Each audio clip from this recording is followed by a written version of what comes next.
श्री स्वामी समर्थ. स्वामी महाराजांच्या कृपेने तुमच्या सर्व चांगल्या इच्छा पूर्ण होत ही स्वामींचरणी प्रार्थना करते आणि आजच्या व्हिडिओला सुरुवात करते. वैशाख कृष्ण रेवती नक्षत्र 2 जून रविवार अपरा स्मार्त एकादशी आलेली आहे. अपरा एकादशी भागवत एकादशीचे व्रत 2 जूनलाच करावे. 2 जूनलाच एकादशी तिथी आलेली आहे. तुम्ही या दिवशी लवकर उठून आंघोळीच्या पाण्यात हळद टाकून चिमूटभर हळद टाकून आंघोळ करायची आहे. महिलांनी तरी अवश्य करा, मी म्हणेल सगळ्यांनी करा. चिमूटभर आंघोळीच्या पाण्यात थोडीशी हळद टाकायची आहे, चिमूटभर. यामुळे श्री हरी विष्णूंची माता लक्ष्मीची अपार कृपा आपल्यावर होईल. आपल्याला अखंड आशीर्वाद त्यांचा दोघांचा मिळणार आहे. म्हणून थोडीशी आंघोळीच्या पाण्यात हळद जरूर टाका. आठवणीने हा उपाय करा. अपरा एकादशी रविवारी आलेली आहे. रोज जर तुम्हाला सूर्यदेवाला अर्घ्य देणं जमत नसेल तर उद्या रविवारी एकादशीला आठवणीने तांब्याभर पाण्यात थोड्याशा पिवळ्या फुलांच्या पाकळ्या टाकून सूर्यनारायणाला अर्घ्य द्यायचा आहे. आता पिवळ्या फुलांच्या पाकळ्या नसतील, इतर फुलांच्या पाकळ्या असतील, तुम्ही त्या टाकल्या, गुलाबाची फुलं असतील तुमच्याकडं त्या जरी टाकल्या थोड्याशा पाकळ्या तरीही चालेल. पण पिवळ्या आणि लाल फुलांच्या पाकळ्या आपल्याला पाण्यात टाकून सूर्यनारायणाला अर्घ्य द्यायचा आहे. आता फुलंच नसतील तर नुसत्या पाण्याने जरी अर्घ्य दिला आणि नमस्कार केला तरीही चालेल. पण उद्या आठवणीने लवकर उठा, आंघोळ करा आणि सूर्यनारायणाला आपल्याला अर्घ्य द्यायचाच आहे. नमस्कार करा. जीवनात यश, मान, सन्मान हवं असेल तर उद्या सूर्यनारायणाला जल अवश्य अर्पण करायचंच आहे. अगदी लहानांपासून मोठ्यांपर्यंत हा उपाय करा. प्रत्येक कामात यशस्वी व्हाल तुम्ही. तुळशीला रविवारी एकादशीला पाणी घालू नये म्हणून आधीच थोडं पाणी जास्त घालून ठेवा. आदल्याच दिवशी थोडं जास्त पाणी घालून ठेवायचं आहे. कारण रविवारी आणि एकादशीच्या दिवशी तुळशीला पाणी न घालण्याचं कारण म्हणजे या दोन्ही दिवशी माता तुळशी भगवान श्री हरी विष्णूंसाठी व्रत करत असते, उपवास करत असते अशी मान्यता आहे. त्यामुळे या दिवशी तुळशीला पाणी घालू नये. त्यामुळे तिचा व्रत भंग होतो अशी मान्यता आहे. म्हणून तुळशीला रविवारी आणि एकादशीला पाणी न घालता आपल्याला 1 ते 2 चमचे दूध तुळशीच्या मुळाशी घालायचं आहे. आठवणीने महिलांनो, उद्या तुळशीला फक्त 1 ते 2 चमचे गाईचं कच्चं दूध अर्पण करायचं आहे. तुमच्याकडं म्हशीचं दूध असेल तुम्ही ते जरी अर्पण केलं तरीही चालेल. पण उद्या तुळशीला पाणी अर्पण करू नका. आठवणीने हा उपाय करा. थोडंसं दूध तुळशीला अर्पण करा. त्याचबरोबर थोडीशी चिमूटभर हळदसुद्धा मुळाशी दुधाबरोबर अर्पण करायची आहे. या दिवशी दिव्यातसुद्धा अपरा एकादशीला तुळशीसमोर एक दिवा लावायचा आहे. तुळशीला थोडं दूध अर्पण करा, चिमूटभर हळद अर्पण करा, पाणी अजिबात अर्पण करू नका. एकादशीला तुळशीसमोर एक दिवा तुपाचा अवश्य लावायचा आहे आणि त्या दिव्यातसुद्धा चिमूटभर हळद टाकायची आहे. तुम्ही देवघरात दिवा लावाल तिथंसुद्धा तुम्हाला चिमूटभर हळद टाकून दिवा लावायचा आहे. तुळशीजवळ दिवा लावा.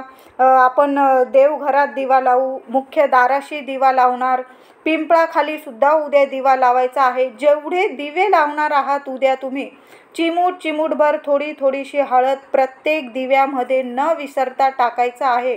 भाग्य तेजस्वी होईल. प्रत्येक इच्छा मनातली पूर्ण होणार आहे. माता लक्ष्मीसह श्रीहरी विष्णू अतिशय प्रसन्न होतील तुमच्यावर.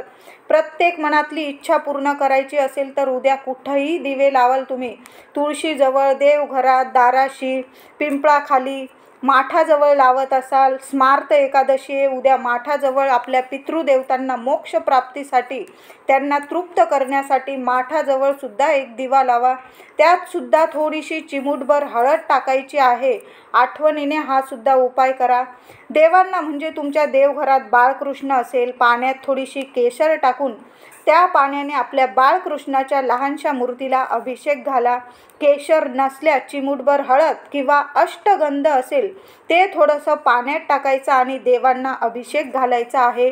देवांना पिवळ्या मिठाईचा किंवा शिऱ्याचा, खिरीचा किंवा केळीचा नैवेद्य दाखवायचा आहे. नैवेद्यावर एक का होईना तुळशीपत्र ठेवूनच नैवेद्य दाखवायचा आहे.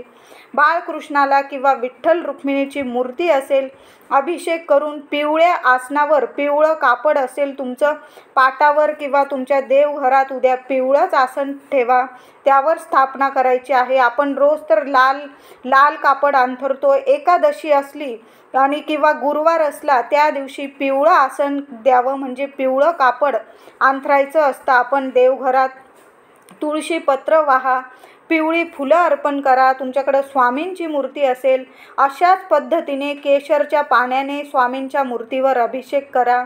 स्वामींना चाफा खूप प्रिय आहे. चाफा, तुळस अर्पण अवश्य करा स्वामींना. या दिवशी तुळस चुकून पण दारातल्या तुळशीला हात लावू नका, तुळस तोडू नका. पिंपळाला दूध आणि पाणी अर्पण करायचं आहे आपल्याला. उद्या संध्याकाळी करा हा उपाय, सकाळी करा, तुम्हाला जेव्हा वेळ मिळेल तेव्हा करा. पण पिंपळाला स्पर्श करू नका, फक्त लांबूनच आपल्याला पूजा करायची आहे. दूध, पाणी, एका लोट्यात पाणी घ्या, त्यात 2 चमचे दूध टाका आणि ते अर्पण करा. एक दिवा पिंपळाखाली लावा. दिवा लावताना आपल्या मनातली इच्छा बोलून घ्यायची आणि मग दिवा प्रज्वलित करायचा आहे. उद्या एकादशीला 11 वेळा ओम नमो भगवते वासुदेवाय नमः, ओम नमो भगवते वासुदेवाय नमः या मंत्राचा जप आपल्याला आपल्या देवघरात पण करायचा आहे. आणि तुम्ही जेव्हा पिंपळाखाली दिवा लावायला जाल, पाणी अर्पण करायला जाल, तिथंसुद्धा तुम्हाला ह्याच मंत्राचा जप 11 वेळा करायचा आहे. 11 तुळशीची पानं असेल तर श्रीहरी विष्णूंना अर्पण करा. त्यापेक्षा जास्त असतील तर तीसुद्धा अर्पण करा आणि याच मंत्राचा जप तुम्हाला करायचा आहे. दिवसभर या मंत्राचा जप करत राहा. तुमच्याकडे एक जरी तुळशीचं पान असलं, जास्त नसले तरीही हातात घेऊन 108 वेळा, 11 वेळा, 21 वेळा, तुम्हाला जेवढ्या वेळा या मंत्राचा जप करता येईल तेवढा करा आणि श्रीहरी विष्णूंच्या चरणी ते तुळशीचं पान अर्पण करायचं आहे.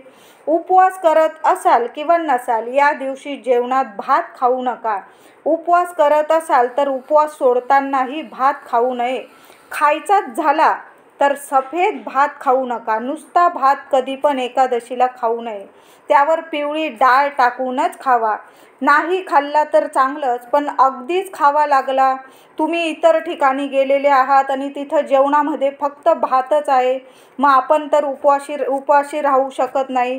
मग अशा वेळी काय करायचं तर डाळ टाकून, पिवळी डाळ असो, लाल डाळ असो, तो भात पांढरा खाऊ नये फक्त एकादशीला, अशी मान्यता आहे.